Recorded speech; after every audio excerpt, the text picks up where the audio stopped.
Hi, my name is Mary. I'm a spiritual business mentor and I'm guiding my intuitive entrepreneur clients to balance both sides in their life, to, on one hand, up-level their chakra system and balance their energy level, and on the other hand, implement their high-ticket business building strategies so that they can reach those 10K months with ease and with full inner alignment.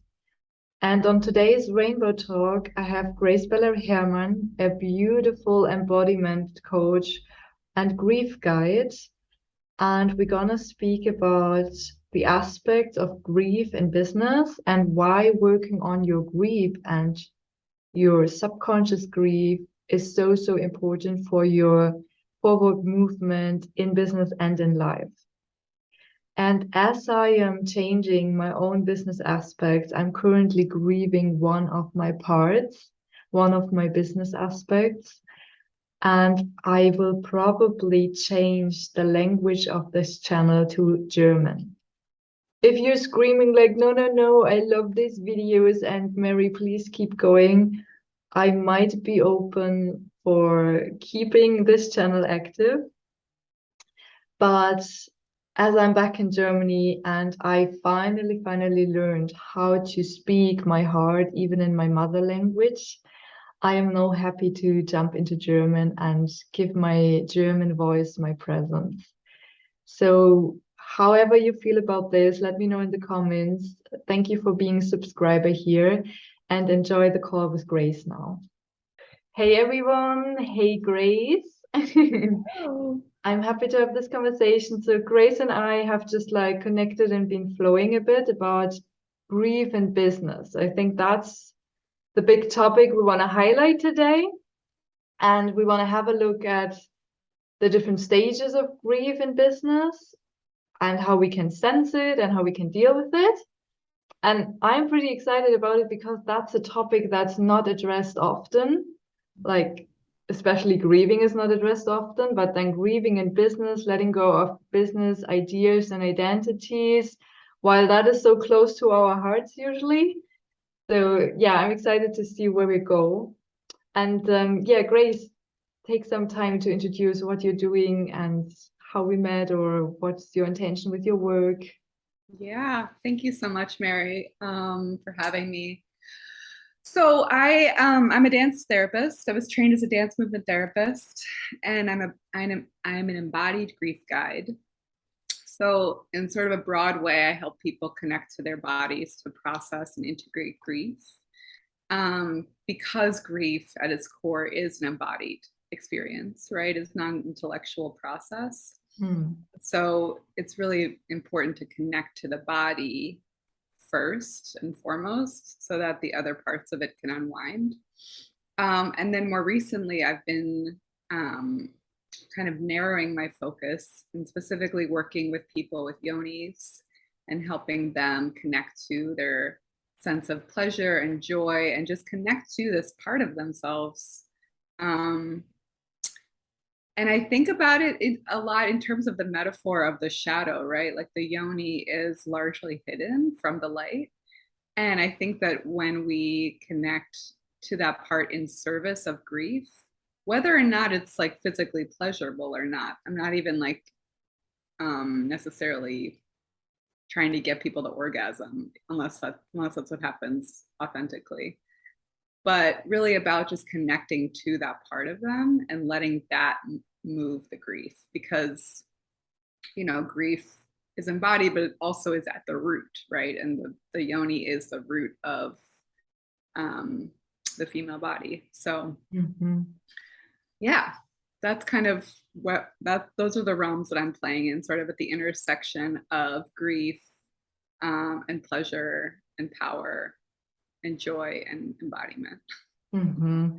Yeah. And I like that you also included the word power because I see this work as highly empowering for women. Yes.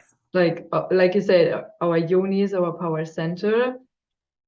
It's the center for pleasure. It's where we are manifesting, where we are birthing things into life, and where the joy for life is hidden. Yes. If I understand, like if grief is there and not processed, it's it's kind of blocking the life energy.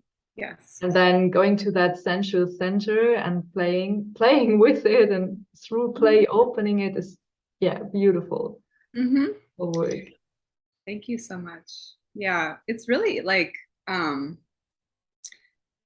whenever, like, I've only been sort of guiding people in this specific realm for not so long. But even before that, I was just always amazed at how much of grief work in the way that I process it becomes inner child work, right? And with the yoni stuff, it's that part I see highlighted even more. It's like this is this part needs to play, right? This part needs to express itself. This part needs to be held, right?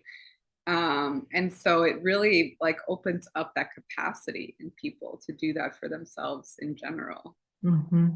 Yeah. Now, grief is like, usually when we think of grief, I think the first thing that comes to mind is if we lose somebody physically. Sure. Like there's Sure. a family member, a friend, a partner, and we are losing that person in this life. Yeah. As I see you and your work, grief also comes in so many different shades and so many different aspects of life. Yes. How would you see grief in business? What role does it play for you or for your clients? I mean, I think there's so many parts of it. I'll just speak from my own experience.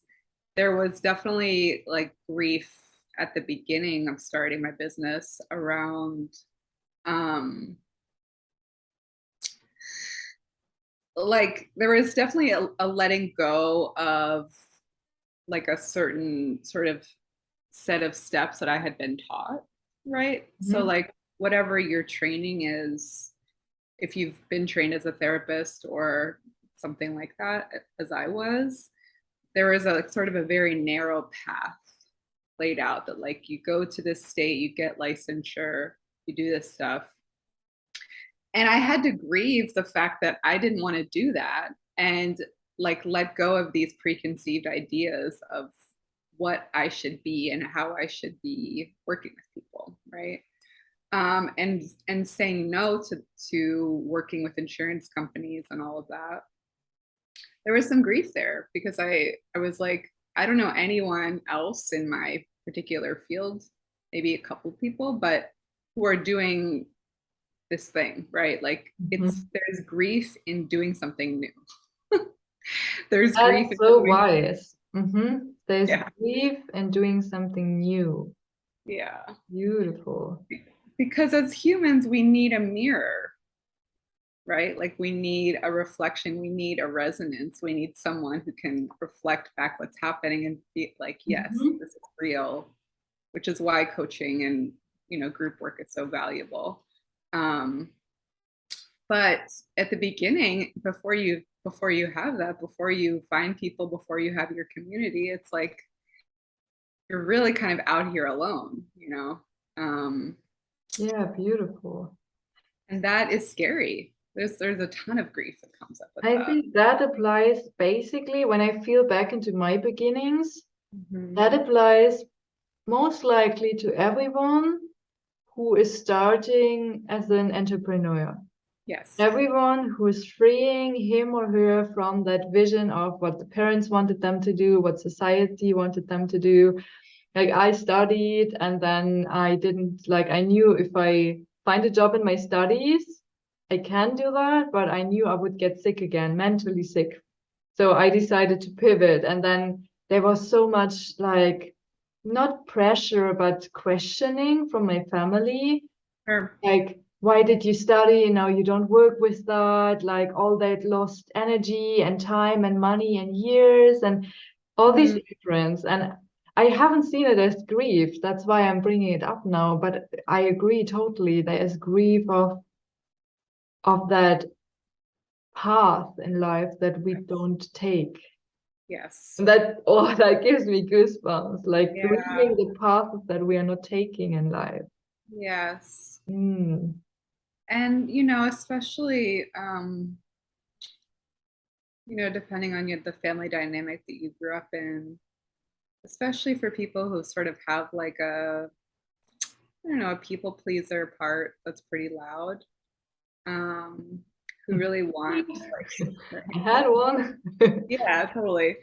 Who really want their friends or their family, or like, usually it's family, to understand and respect, and like the amount of energy I remember that it took for me to explain what I'm doing and why I'm Mhm. not like seeing clients in a very particular way. For example, it's hard. Yeah. Like, and it's tiring, and there's a ton of grief that comes up with that, with like, why don't you understand? This is what I need to be doing. Why don't you understand, Mhm. Um, Yeah, a lot of energy trying to explain or even needing to explain what feels right for us. yeah. And that's self-allowance and just doing it. That's, Yes. yeah. Yes. And I'm just like mentally, I'm collecting different ideas I have on grief and business. And one that came for sure is, besides the path, what you described, there has been a time where I needed to let go of a certain persona of myself. Like I was a very giving person, I still am, but I was like over giving, self-sacrificing, super empath, like people pleasing, all of that. Like just I felt like the only purpose I had in life was to make other people happy. And Yes. in a way, I was thriving with that, but also it was not healthy for me, of course. And Hmm. there was a moment when I needed to realize that if I want to be successful in business, I need to let go of that super empath. It Hmm. was so fucking hard because I loved it and I judged it as something so, so beautiful and valuable. Like in my ideal world, And part of you. yeah, in my Yeah. ideal world, I would see everybody being in that super empathy and then we all take care for each other. But Hmm. being in this reality where it was like toxic to be that, and I was simply not making money because I was helping everybody for free and things like that, Yeah. that was definitely a part where I had to grieve a lot to let go of that persona and find my way of being giving and gentle and kind, but Hmm. still having solid boundaries, Hmm. happy, healthy self-love, and keeping my energy for myself. Hmm. So that is definitely grieving, losing, or letting go is, I think, better one of these personality traits that we identify with. Hmm. Yeah, totally. I mean, I think by nature, um working for ourselves, doing heart-led work, it brings this stuff to the surface, right? There's really no way to be working for yourself and, be doing hard work, not like toxic work. Um, Mhm. Yeah. that without like facing this stuff, without having all of these things come to the surface, right? Um, and for me, like there's been so much grief recently in terms of like focusing on the yoni work specifically, like the grief of saying no, right? Like I'm actually not here for everyone. Like Mhm. I'm not the grief person for everyone. That's okay. There's like thousands of people who work with grief. Not everyone needs to go to me, right? Um, the boundary thing Mhm. is is a big one. It's a big one. And I see that, there's so many parallels, right, between the grief of business and the grief. I do a ton of boundary work with my clients, when they're grieving a person, because they're so, like at the beginning, right, our hearts are so raw and so open. And if you live in the US or similar culture that really has no space or time for grief, um, then it's really up to us to like figure out who are our grief people and who aren't, right? Mhm. And who do we need to put up the boundaries with and who Yeah. don't, Yes. Yes, right? yes, yes. Yeah. To, yeah, to be able to stay in that, like you said, raw, vulnerable heart space, right? And Yeah. I believe that's like, to bring it back to business, that's the same. We talked about it before. The moment we are letting go of a business idea or a business path or journey that we thought and we like that was right for a time, but that shifted, there's so much internal and external pressure. Yes. Sometimes we can't even think clearly what is the right decision or the right move to make, or how should we evolve, and what is like wasted energy and what is like beautiful, creating and aligning things in a new direction. How do you help like your clients? You shared before about the embodiment, but how do you help your clients, or how would you guide somebody into these vulnerable moments so that they can see it? Because I think often we are caught up with decisions and then we can't even see the underlying grief. Yes. We are like a rabbit running away from it. Yes. So what would be your advice on getting there? Yeah, I mean, like you said it yourself, slow down, right? Stop. Full stop. The first thing that I always invite people to do is just to stop and like probably get on the ground if you can, if you're physically able to. And just notice what is happening in your body, right? Like notice what sensations are coming up. Is there tightness? Is there heaviness? Without needing to put a label on it as like sadness or anxiety or like whatever the thing is, what's the sensation? Because as humans, we love to make story and we love to make meaning and we love to understand. But right now, we're just working with what is here without needing to know up here, right?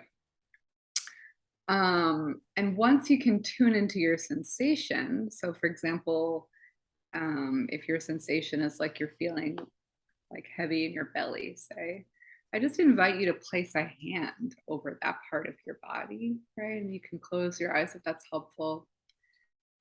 And just start to breathe into it, right? And that simple act, the breathing into it, creates the space to feel it, right? Beautiful. Which is hard, which is the thing that we're usually trying to get away from, like fully feeling it, because either consciously or unconsciously, so many of us walk around with the belief that if we let ourselves grieve, then we won't be able to get back up, right? Yeah. Really, we have to feel it in order for it to move. And so the next thing that I would invite you to do is once you're tuned into it, once you breathe into it, let your body move intuitively, right? And I'm not going to say anything more than that because there is no other direction. Like the intuitive movement is different for every person, every day, every minute of every day. Try to trust your body. And the more that you take time and do this, like I've like restarted my own grief practice in the morning because I realized that I need to take more of my own medicine recently. We all need to. Right? Like, and then we all just have such a helpful reminder, right? And so much has been coming through, like so much poetry and so much, yeah, just stuff from the movement. And now I think one of the things you already shared is like the moment we're giving space for the grief or for the feeling that's behind the grief even, that's when it can start moving. And when things start moving, when they are not stuck anymore, there's a chance for change. Yes. What else would you say? Why is this work so important? Well, because if we don't make time to grieve what was, and we can't actually like fully embody what we want. And you can use this with any kind of grief, but I'll just stick to business. That like if, for example, you're still like, say you want to be a coach, for example, and you have all this training to do something else, right?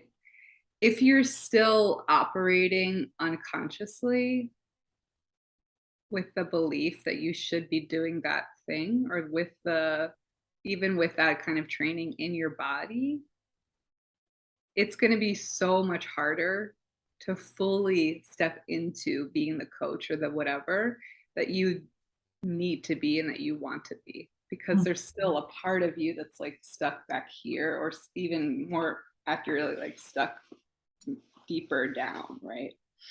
And so I think of it as like an unraveling spiral, that if you just start to go down, you will get to where you need to go. Yeah. Um, So it's like the unprocessed part and energy is holding you back from starting the new, right? It's yeah. like you're one step in and one step out and Yes. going back and forth, kind of. That's what I get from it. Yeah. And I just want to say that, like, so many of us walk around with anxiety, and a lot of anxiety is unprocessed grief. Mm, And I think that we've normalized a certain level of anxiety so much that we think that it's like just how we are. yeah. And I see so much that once people slow down and start to connect to their body and let that move the grief, the anxiety goes away. Mm-hmm. Right. Yeah.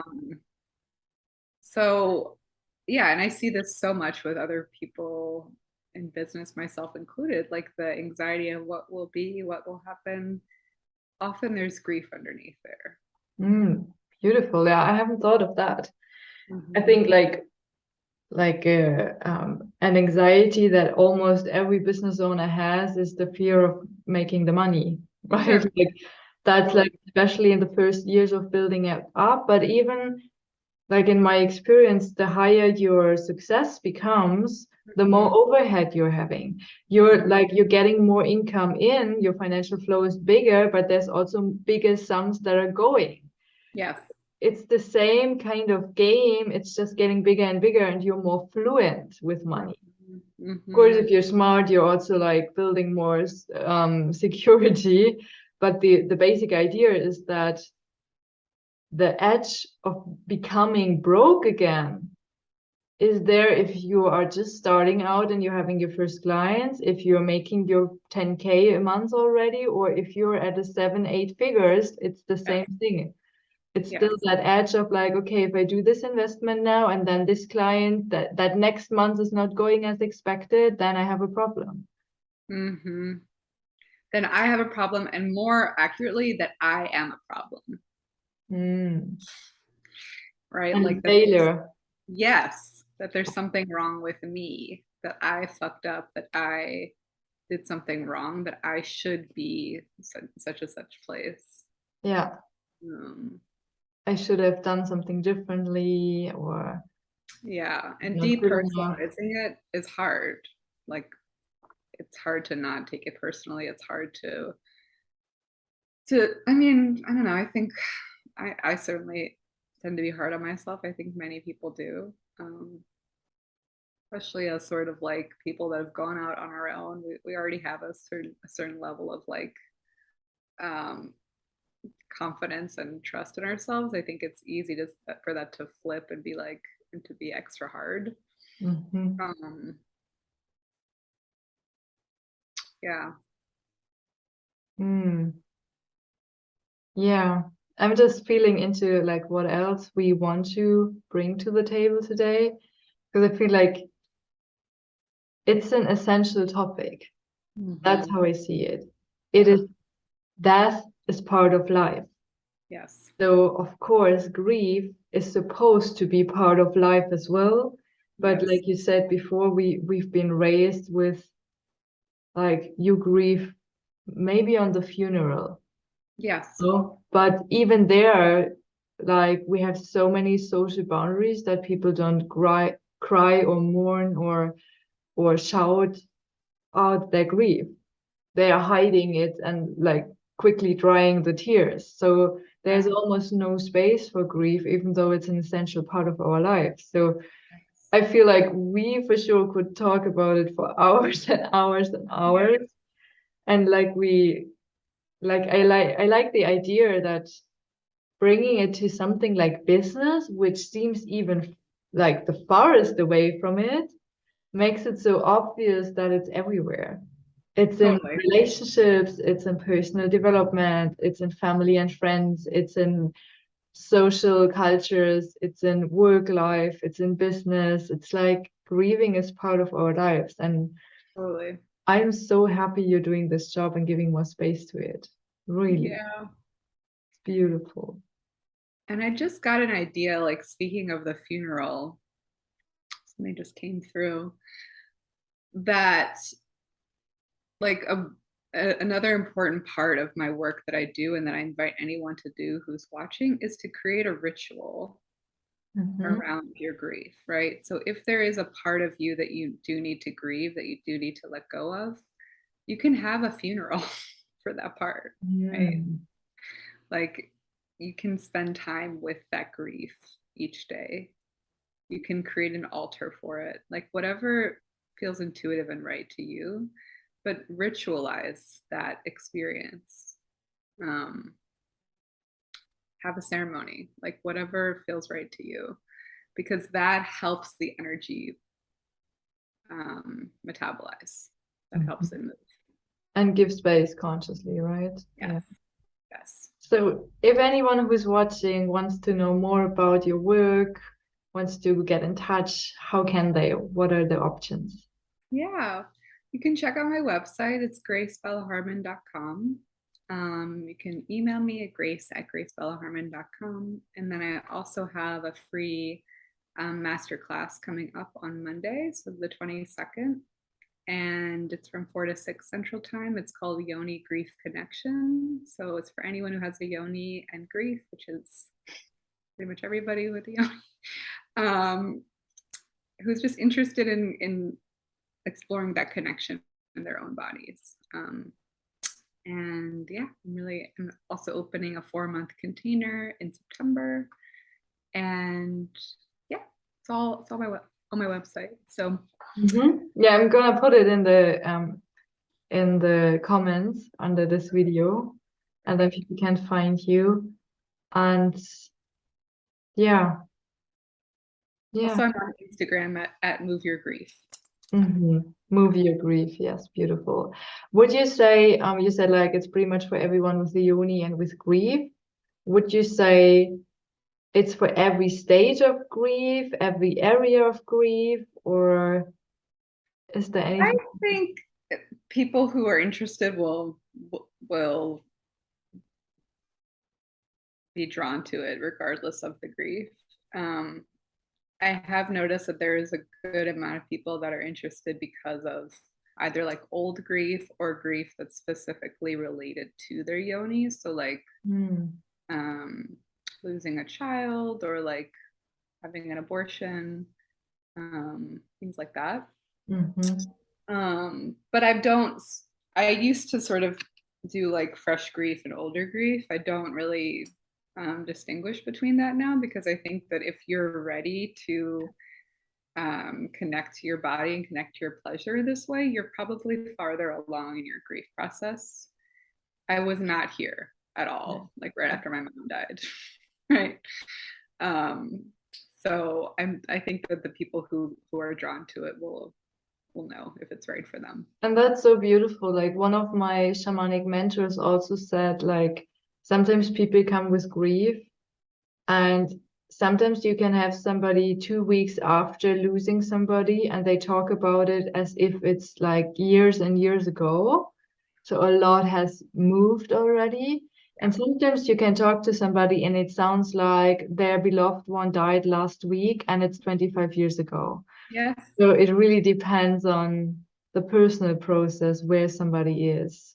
Yes. Yeah, totally. So I trust that if you're drawn to it, it's right for you. Beautiful. Yeah. I think that is beautiful work. Thank you so much for sharing it with the world, and thank you so much for sharing it here. And yeah, I can only recommend everybody to follow their guidance, their feelings, their joy, especially in business. And if that leads them to you, they are in very good hands. Thank you so much, Mary. I appreciate it.